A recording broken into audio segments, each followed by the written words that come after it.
Although this year's venue has changed, the need to support KSARC and all of their programs that support survivors of sexual assault and their families has not. In fact, now, more than ever, KSARC needs your loud voice and your bold action.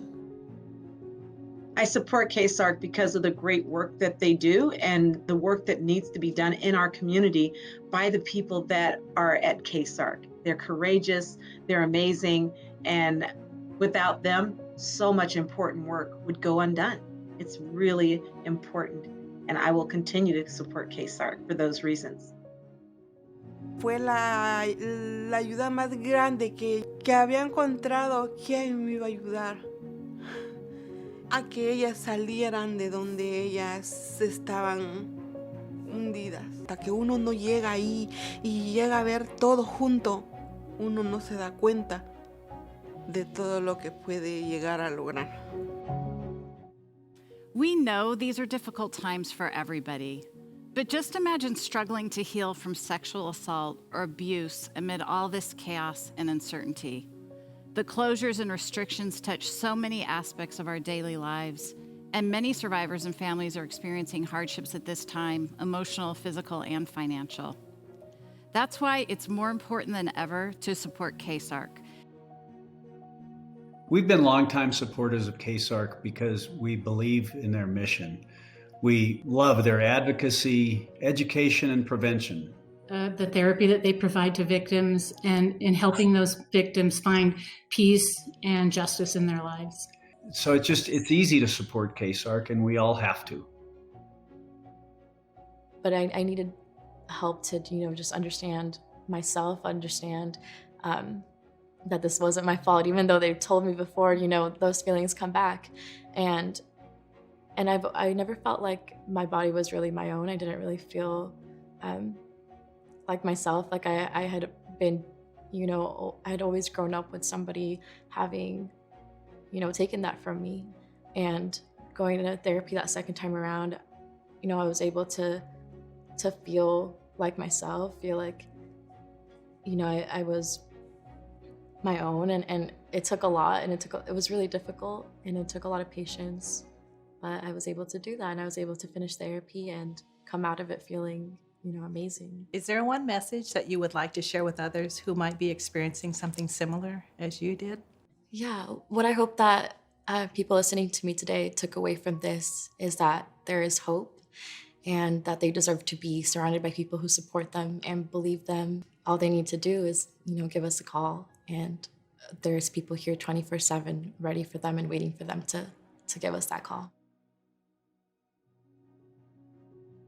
So if you or someone you know has been impacted by sexual assault, please join me in virtually standing up to honor them. It could be your neighbor, it could be your coworker, it could be someone in your book club. You just never know who around you has been impacted by sexual assault and who you are supporting by making sure programs at KSARC continue to thrive. Let me give you a couple snapshots from last year, because while it was a very difficult year, I want you to know that we helped almost 5,000 victims and their families. And when everything else came to a standstill last year, something that didn't stop was sexual assault. There was never a pause in sexual violence. We're mental health specialists, so we talk about resiliency all the time with our clients. Now we're talking about that with everyone. We're talking about with our staff, with our partners, and with our communities. The pandemic, as we know, has shown the systemic barriers to getting support that are deep, and they have to be addressed if we want people to heal from sexual assault. And we know sexual assault spans all races and genders, sectors and backgrounds. And yet, Black women and Black girls, Native women and girls are more likely to be sexually assaulted and less likely to experience the legal system as a resource for them, for their families, or for their communities. Sexual assault doesn't exist in a silo, and we've always known that. I think we need to more clearly acknowledge how it intersects with issues of sexism, of racism, and some of the really stark economic inequalities that have been so clear over these past 12 months. A healthy community free of sexual assault is something that we all have to create together.